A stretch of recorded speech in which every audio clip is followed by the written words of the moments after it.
안녕하십니까? 카이마 밀리터리 인사이트 아나운서 노은청입니다. 요즘 국정교과서에 대한 논란 굉장히 많죠? 그래서 오늘은 당신이 알아야 할 한국 현대사라는 역사서적을 집필하신 카이마 전문 연구위원이신 김충남 박사님을 모시고 현대사와 관련된 말씀 나눠보도록 하겠습니다. 네, 박사님 안녕하세요. 안녕하세요. 네, 이번 시간에는요, 박사님께서 직접 집필하신 책에 대해 얘기를 나눠보려고 하는데, 이 책을 집필하신 특별한 동기가 어떻게 되시나요?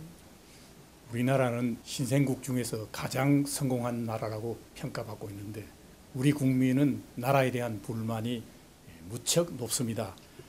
그리고 대학생들 여론조사를 했는데 다시 태어나면 한국에 태어나겠느냐 그랬더니 태어나지 않겠다. 절반이 넘습니다. 그 왜 이렇게 됐느냐? 이것은 우리 역사에 대한 이해가 잘못됐기 때문입니다. 신채호 선생은 애국심을 기르려면 역사를 가르쳐라 이렇게 말씀했는데 우리가 발전했으면서도 이 나라에 대한 자긍심이 없습니다. 이렇게 되면은 정말 나라가 어려울 때 나서서 나라를 지키기도 어렵고 국가 발전에 동참하기도 어렵고 또 갑자기 통일이 오면은 북한 동포를 우리가 어떻게 설득하겠습니까? 더구나 다른 모든 나라가 자기 나라 역사를 다 이렇게 긍정적으로 해석하고 가르치는데 우리가 우리 역사를 이렇게 부정적으로 해석해서는 안 됩니다. 그래서 지금 우리나라에서 역사 해석을 둘러싸고 보수와 진보 또 기성세대와 젊은 세대 서로 갈등하고 있습니다. 이렇게 되어서는 안 됩니다. 그래서 저는 현대사에 대한 올바른 해석, 정론이 필요하다. 그러한 입장에서 국민들이 현대사에 대해서 공감대를 가질 수 있도록 이 책을 집필하게 되었습니다.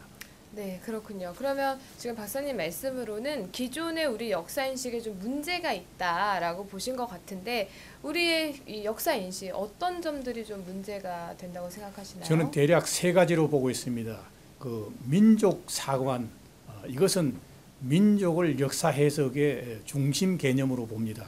그러면서 대한민국은 분단된 국가이기 때문에 국가로서 정통성이 없다.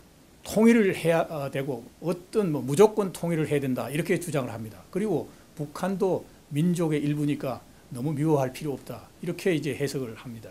두 번째로는 민주사관인데 1987년 민주화가 이루어지기 전까지 비민주적인 시기이기 때문에 이것은 역사 해석의 대상이 되지는 않는다. 이 시대는 비판과 청산의 대상이다. 이렇게 주장을 합니다. 그 다음에 민중사관은 소위 운동권 사관인데 그들은 우리 역사가 반민족적, 반민주적, 반통일적 역사다. 이렇게 주장을 하면서 과거 청산 반미 운동을 해왔습니다. 이러한 그 역사를 아주 그 좁은 단일 이념의 잣대로 이렇게 해석을 하게 되면 우리 역사의 그 복잡한 측면을 절대로 해석할 수가 없습니다.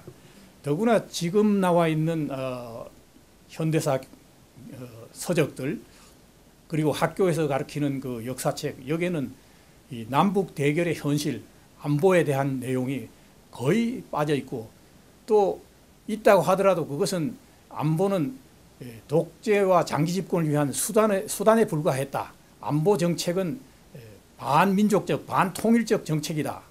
이런 것은 하지 않아야 된다. 이렇게 주장을 하고 있는데 그런 차원에서 이 미국이 우리나라의 안보에 굉장히 중요한 나라인데도 반미 운동을 하고 미군 철수를 주장하고 하는 이런 것들이 역사 해석을 역사 이해를 잘못했기 때문에 나오는 현상이라고 보고 그래서 제가 이 책을 집필하게 된 겁니다. 그러면 지금 역사 해석에 대한 말씀을 해주셨는데 박사님께서 이번에 집필하신 책에서는 그 우리나라의 현대사를 어떤 역사관으로 해석을 하셨는지 좀 궁금해집니다. 영국의 역사학자 토인비가 말을 했죠. 역사라는 것은 도전에 대한 응전이다. 그래서 우리의 현대사도 우리가 숱한 우리 현대에 와서 숱한 그 도전을 받았는데 우리가 그것을 어떻게 극복했는가? 이걸 어떻게 해석하느냐? 그래서 저는 국가 건설 사관으로 해석을 했습니다. 네이션 빌딩 사관. 그럼 이건 뭐냐? 우리나라의 그 현대 국가로서의 기본 인프라, 다시 말하면 국내외 안전, 그리고 경제적 기반, 그 다음에 민주적 정치 질서, 이런 것이 전혀 없는 상황에서 시작했기 때문에 이게 갑자기 어떻게 되는 게 아니에요. 그래서 이러한 그 어려운 과제를 한꺼번에 해결할 수가 없습니다. 그래서 시급하고 중요한 것부터 먼저 해결했는데, 그것이 국가 안보와 경제 발전, 그리고 나서 이제 정치 발전 순서로 이렇게 단계적으로 해결했기 때문에 우리나라가 다른 나라보다 가장 성공적인 발전을 했다, 이렇게 볼 수 있습니다. 그렇군요. 그러니까 지금 사실 뭐 서점에 가더라도 이런 현대사 책을 보면 안보 국방 차원에서 이 중점을 다룬 책을 사실 거의 못 봤거든요. 네. 이 책의 특징이기도 한 것 같은데, 그러면 이 어떤 내용으로 이렇게 구성이 되어 있는지 박사님께서 말씀해 주시면 좋겠습니다. 제가 이 책은 5장으로 구성이 되어 있습니다. 제1장은 현대사를 어떻게 해석해야 하는가 하는 문제를 주로 논의를 했습니다. 두 번째로는 어려운 환경에서 대한민국을 이제 건국을 했는데 민주공화국을 어떻게 건국했는가, 그 과정을 북한의 정권 수립과 관련돼서 여러 가지 문제를 다루었습니다. 세 번째로는 6.25 전쟁을 위시해서 대한민국을 수호한 그런 안보 차원의 우리 역사를 다루었습니다. 제4장에서는 경제발전의 역사, 우리가 어떻게 번영의 길을 개척했는가, 그것을 이제 다루었습니다. 그리고 마지막 5장에서는 민주국가를 발전시키기 위해서 우리가 어떻게 노력했고 어떤 시행착오를 거쳤는가, 이런 것을 다루었습니다. 이렇게 역사관에 대해서 좋은 내용들이 가득 담겨 있는 책 같은데, 이 책을 누구에게 추천하면 좋을까요? 문맹이란 말이 있죠. 글 모르는 사람 문맹인데, 저는 역사를 모르는 사람 영맹이라는 말을 만들어냈습니다. 그런데 우리 사회는 영맹이 너무 많아요. 많은데 특히 지도자가 되려는 사람, 뭐 지도자는 뭐 많죠. 뭐 도지사, 뭐 시장, 그리고 대통령, 국무총리, 그다음에 정부의 장차관, 뭐 이런 사람들이 역사를 모르면 나라를 어디로 끌고 가겠습니까? 이 사람들이 당연히 알아야 돼요.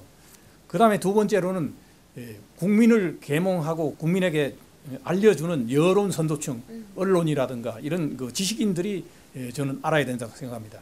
세 번째로는 수십 년 동안 국가에서 봉급을 받은, 국민의 세금으로 봉급을 받으면서 나라를 위해서 일하는 공직자, 특히 나라를 위해서 목숨을 바치겠다 하는 군인과 경찰, 그리고 학교에서 이세를 기르는 교사, 그리고 공무원들, 이런 사람들이 당연히 알아야 되는 거죠. 그래서 저는 이런 사람들이 알아야 된다. 그래서 이 책을 지금 나오는데 역사책이라고 그러니까 뭐 역사책이 하도 많아서 누가 지금 역사책 보느냐 이렇게 얘기하는데, 지금 그 유영익 교수 등 역사학계 중요한 사람들이 정말 역사학자들이 하지 못하는 것을 당신이 이렇게 중요하게 정리를 했다. 이것은 앞으로 역사 교육에 아주 표준이 돼야 된다. 이런 칭찬을 받고 있습니다. 네, 좋네요. 말씀 감사합니다. 이렇게 오늘 당신이 알아야 할 한국 현대사를 집필하신 김충남 박사님 모시고 우리나라의 긍정의 역사관, 우리나라의 긍정의 현대사를 한번 되짚어 봤는데, 제발 이 책을 좀 많이 읽으셔서 올바른 역사 인식을 가지셨으면 좋겠습니다. 이렇게 시간 내주셔서 다시 한번 감사드립니다. 박사님, 고맙습니다. 감사합니다.